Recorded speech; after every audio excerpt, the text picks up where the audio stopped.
আকাশবাণী কলকাতা। খবর পড়ছি পার্থপ্রতিম মিত্র। প্রথমে বিশেষ খবর। প্রধানমন্ত্রী নরেন্দ্র মোদী বলেছেন, ভারত বিকাশের পথে এগিয়ে চলা এবং আত্মনির্ভর হয়ে ওঠার জন্য অধীর আগ্রহে অপেক্ষা করে রয়েছে।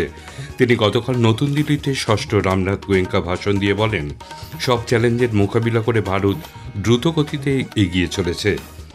বিহারে নবনির্বাচিত বিজেপি বিধায়করা তাদের নতুন নেতা নির্বাচনের জন্য আজ পাটনায় এক বৈঠকে বসবে। নির্বাচন কমিশন আসামে ভোটার তালিকায় বিশেষ সংশোধনের নির্দেশ দিয়েছে। এনআইএ দিল্লির লালকেল্লায় বোমা বিস্ফোরণের ঘটনায় জড়িত জঙ্গির এক ঘনিষ্ঠ সহযোগীকে গ্রেপ্তার করেছে। ইরান সরকার সাধারণ ভারতীয় পাসপোর্টধারীদের ভিসা ছাড় দেওয়ার সুবিধা আপাতত স্থগিত রাখার সিদ্ধান্ত নিয়েছে। রাশিয়া আক্রমণ থেকে নিজেদের রক্ষা এবং বায়ুসেনার ক্ষমতা বৃদ্ধি করতে ইউক্রেন ফ্রান্সের থেকে 100টি রাফাল F-4 যুদ্ধবিমান নেওয়ার জন্য চুক্তি স্বাক্ষর করেছে। জাপানের টোকিওতে আয়োজিত ডিফলিম্পিক্স 2025-এ মহিলাদের 10 মিটার এয়ার পিস্তল ইভেন্টে ভারত আজ একটি সোনা ও একটি রূপো জয় করেছে। আসছি বিস্তারিত খবরে। প্রধানমন্ত্রী নরেন্দ্র মোদী বলেছেন, ভারত বিকাশের পথে এগিয়ে চলা এবং আত্মনির্ভর হয়ে ওঠার জন্য অধীর আগ্রহে অপেক্ষা করে রয়েছে। তিনি গতকাল নতুন দিল্লিতে ষষ্ঠ রামনাথ গোয়েঙ্কা ভাষণ দিয়ে বলেন, দেশবাসী প্রত্যক্ষ করেছেন কিভাবে একবিংশ শতাব্দীর গত 25টা বছর একের পর এক চ্যালেঞ্জের মোকাবিলা করে ভারত দ্রুত গতিতে এগিয়ে চলেছে। কোনো বাধাই বিকাশের এই গতির পথে অন্তরায়ে উঠতে পারেনি। रामनाथ जी के बारे में कहा जाता था कि वे बहुत अधीर थे। वो अधीरता जो परिवर्तन के लिए परिश्रम की पराकाष्ठा कराती है, वो अधीरता जो ठहरे हुए पानी में भी हलचल पैदा कर देती है। ठीक वैसे ही आज का भारत भी अधीर है। भारत विकसित होने के लिए अधीर है। भारत आत्मनिर्भर होने के लिए अधीर है। প্রধানমন্ত্রী আরও বলেন, আন্তর্জাতিক চ্যালেঞ্জ সত্ত্বেও ভারতের অর্থনীতি দ্রুত বিকাশশীল। এক উজ্জ্বল ভবিষ্যতের পথে এগিয়ে চলেছে ভারত। দেশ এখন শুধুমাত্র উদ্ভাবনী বাজার হিসেবে নয়, উদ্ভাবনী মডেল হিসেবেও আত্মপ্রকাশ করেছে। গোটা বিশ্ব ভারতের উন্নয়নের মডেলকে আশার মডেল হিসেবে পরিগণিত করছে। বিহারের সাম্প্রতিক বিধানসভা নির্বাচনের প্রসঙ্গ উল্লেখ করে শ্রী মোদী বলেন, 1951 সালের পর থেকে ওই রাজ্যে এবারে ভোটদানের হার ছিল সর্বাধিক। তিনি জোর দিয়ে বলেন, মানুষ যে কী ধরনের সরকার চায়, বিহারের ভোটের ফলাফল সেটাই প্রমাণ করে দিয়েছে। বাকি রাজ্যগুলির প্রতিও তিনি সেই বার্তা দিয়ে বলেন, কেন্দ্রীয় সরকারই হোক বা রাজ্য সরকার এবং যে দলই হোক না কেন, সকলকে মনে রাখতে হবে যে প্রাথমিক অগ্রাধিকার দেওয়া উচিত উন্নয়নের ওপরেই। বিহারে নবনির্বাচিত বিজেপি বিধায়করা তাদের নতুন নেতা নির্বাচনের জন্য আজ পাটনায় এক বৈঠকে বসবে। দলের রাজ্য সভাপতি ডক্টর দিলীপ কুমার জয়সওয়াল জানিয়েছেন, দলের পর্যবেক্ষকরা ওই বৈঠকে যোগ দেবেন। সাম্প্রতিক বিধানসভা নির্বাচনে বিজেপি 89টি আসন লাভ করে। এদিকে জনতা দল ইউনাইটেডের পরিষদীয় দল তাদের নেতা নির্বাচনের জন্য আগামীকাল বৈঠকে বসবে। গতকালই এই বৈঠক হওয়ার কথা ছিল, কিন্তু কোনো রকম কারণ ছাড়াই তা আচমকা পিছিয়ে দেওয়া হয়। জেডিইউ পরিষদীয় দলের এই বৈঠক স্থগিত হয়ে যাওয়ার প্রেক্ষিতে এনডিএ পরিষদীয় দলের আজকের বৈঠকও পিছিয়ে যায় কিনা তা নিয়ে প্রশ্ন উঠেছে। উল্লেখ্য, জাতীয় গণতান্ত্রিক জোট এনডিএর প্রতিটি শরিক তাদের নেতা নির্বাচনের জন্য পরিষদীয় দলের পৃথক বৈঠকে মিলিত হবে। তারপরে হবে এনডিএ পরিষদীয় দলের যৌথ বৈঠক। এদিকে নতুন মন্ত্রিসভা আগামী বৃহস্পতিবার শপথ নিতে চলেছে। পাটনার গান্ধী ময়দানে এই শপথ গ্রহণ অনুষ্ঠানে প্রধানমন্ত্রী নরেন্দ্র মোদী সহ এনডিএর একাধিক বরিষ্ঠ নেতা ও মন্ত্রী উপস্থিত থাকবেন বলে আশা করা হচ্ছে। নির্বাচন কমিশন আসামে ভোটার তালিকার বিশেষ সংশোধনের নির্দেশ দিয়েছে। এজন্য 2026-এর 1 জানুয়ারিকে কোয়ালিফাইং ডেট হিসেবে ধরা হয়েছে। অসমের মুখ্য নির্বাচনী আধিকারিককে লেখা এক চিঠিতে কমিশন জানিয়েছে, আগামী 27শে ডিসেম্বর সুসংহত খসড়া ভোটার তালিকা প্রকাশিত হবে। ওই দিন থেকে 2026-এর 22শে জানুয়ারি পর্যন্ত ভোটার তালিকা সংক্রান্ত বিভিন্ন অভাব, অভিযোগ ও দাবি জানানো যাবে। চূড়ান্ত ভোটার তালিকা প্রকাশিত হবে 2026-এর 10ই ফেব্রুয়ারি। কোনো যোগ্য ভোটদাতা যাতে ভোটার তালিকায় এই বিশেষ সংশোধন থেকে বাদ না পড়েন তা সুনিশ্চিত করার দায়িত্ব দেওয়া হয়েছে প্রতিটি বিধানসভা কেন্দ্রের ইলেকটোরাল রেজিস্ট্রেশন অফিসার, ইআরও বা নির্বাচন নিবন্ধীকরণ আধিকারিককে।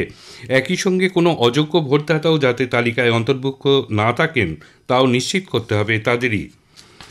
ভোটার তালিকায় বিশেষ নিবিড় সংশোধনী কর্মসূচি বা এসআইআর এর কাজের অগ্রগতি পর্যালোচনা এবং বিধানসভা নির্বাচনে ইভিএম এর পরীক্ষা নিরীক্ষা বা ফার্স্ট লেভেল চেকিং কর্মসূচিতে যোগ দিতে নির্বাচন কমিশনের এক প্রতিনিধি দল আজ পশ্চিমবঙ্গে আসছে। এ রাজ্যে দায়িত্বপ্রাপ্ত senior deputy election commissioner Gyanesh ভারতীর নেতৃত্বে এই দলে আছেন principal secretary S B. Joshi, Malay Mallick এবং ডেপুটি সেক্রেটারি অভিনব আগরওয়াল। তারা কলকাতা উত্তর ও দক্ষিণ, নদিয়া, দক্ষিণ চব্বিশ পরগনা, মুর্শিদাবাদ ও মালদার এসআইআর এর কাজ পর্যালোচনা করবেন। ষোড়শ অর্থ কমিশনের সদস্যরা গতকাল রাষ্ট্রপতি দ্রৌপদী মুর্মুর সঙ্গে সাক্ষাৎ করেন।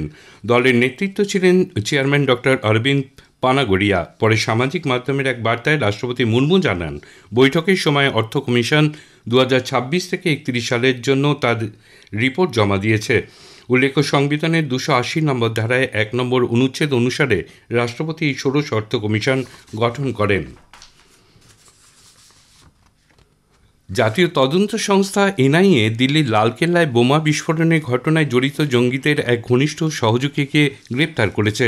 শ্রীনগরে এক কাশ্মীর বাসিন্দা জাসির বিলাল আয়ানিকে শ্রীনগর থেকেই ধরা হয়েছে।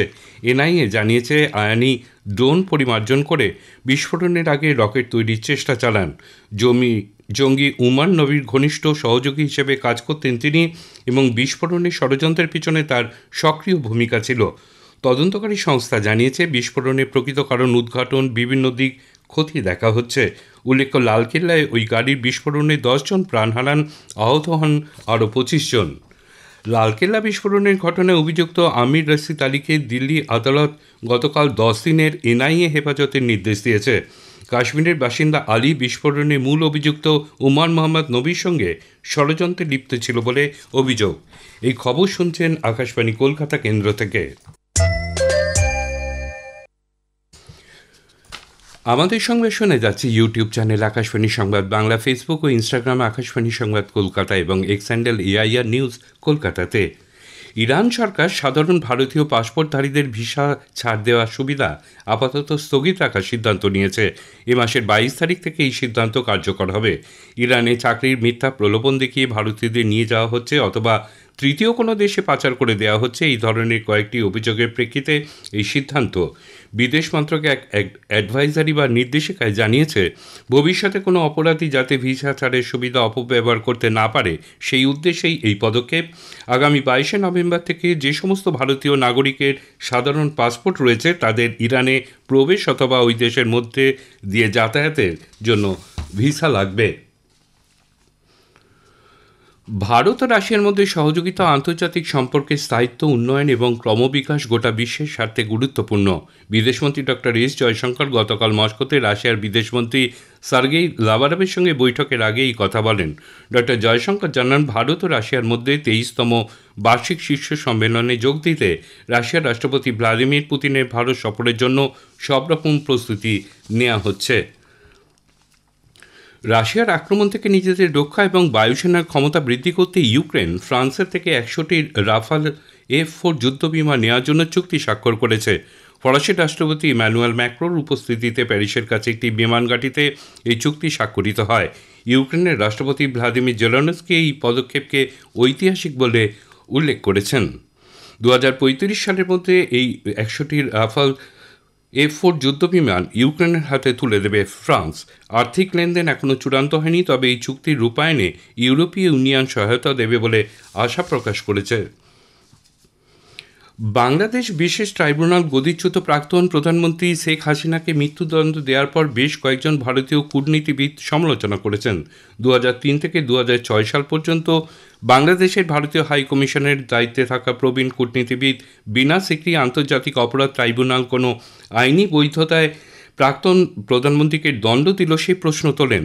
তার দাবি, 1971-এ মুক্তিযুদ্ধ সংক্রান্ত অপরাধের বিচারের জন্যই শুধুমাত্র এই ট্রাইব্যুনাল গঠন করা হয়েছিল। এদিকে বিদেশ মন্ত্রক জানিয়েছে, এক নিকট প্রতিবেশী হিসেবে ভারত বাংলাদেশের জনগণের স্বার্থ, শান্তি, গণতন্ত্র এবং স্থিতাবস্থা অক্ষুণ্ণ রাখার বিষয়ে সাহায্য করতে দায়বদ্ধ। উল্লেখ্য, বাংলাদেশের আন্তর্জাতিক অপরাধ ট্রাইব্যুনাল প্রাক্তন প্রধানমন্ত্রী শেখ হাসিনাকে মানবতা বিরোধী অপরাধের দায়ে দোষী সাব্যস্ত করে মৃত্যুদণ্ড দিয়েছে। জাপানের টোকিওতে আয়োজিত ডিফলিম্পিক্স 2025-এ মহিলাদের 10 মিটার এয়ার পিস্তল ইভেন্টে ভারত একটি সোনা ও একটি রূপো জয় করেছে। 241.1 স্কোর করে বিশ্ব রেকর্ড গড়ে সোনা জিতেছেন আনুয়া প্রসাদ, 236.8 স্কোর করে প্রাঞ্জলি ধুমাল রূপো জিতেছেন। শেষ করার আগে খবরের বিশেষ অংশ আরেকবার। প্রধানমন্ত্রী নরেন্দ্র মোদী বলেছেন, ভারত বিকাশের পথে এগিয়ে চলা এবং আত্মনির্ভর হয়ে ওঠার জন্য অধীর আগ্রহে অপেক্ষা রয়েছে। বিহারের নবনির্বাচিত বিজেপি বিধায়করা তাদের নতুন নেতা নির্বাচনের জন্য আজ পাটনায় এক বৈঠকে বসবে। নির্বাচন কমিশন আসামে ভোটার তালিকায় বিশেষ সংশোধনের নির্দেশ দিয়েছে। খবর এখনকার মতো শেষ হলো। এর পরের খবর 7:25 মিনিটে।